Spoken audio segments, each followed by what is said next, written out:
আসুন বন্ধুরা, আমি কিভাবে লোটটা মাছ দিয়ে লোটটা ফ্রাই করলাম দেখে নিই।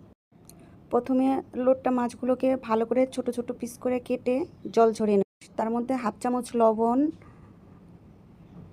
রসুন বাটা, আদা বাটা 1 চামচ আর সরিষা বাটা, অবশ্যই সরিষা বাটা দিতে হবে। ভালো করে মেখে নিতে হবে, রেস্টে রেখে দিতে হবে আধা ঘন্টার জন্য। আরেকটা পাত্রে 1 কাপ ময়দা, 1 কাপ চালের গুঁড়ো,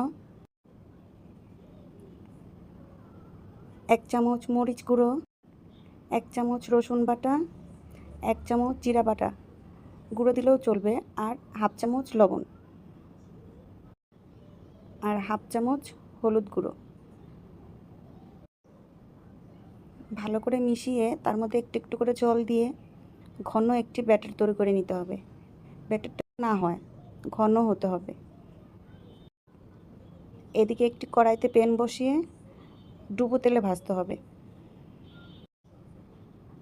ভাজাটা হতে হবে একদম মচমচে ক্রিস্পি। কম রেখে আস্তে আস্তে ভাজতে হবে মিডিয়াম আঁচে। বাজার গিয়ে লোটটা ফ্রাই খেয়েছিলাম, আমাদের খুব পছন্দ হয়েছিল। তখন থেকে ইচ্ছে ছিল একদিন লোটটা ফ্রাই খাবো, তাই করে নিলাম আজকে লোটটা ফ্রাই। আর সাথে চা, লোটটা ফ্রাইয়ের সঙ্গে চা খুব মজা হয়েছিল। ছিল বাটার ক্রিম আর টমেটো সস, খেতে দারুণ হয়েছিল।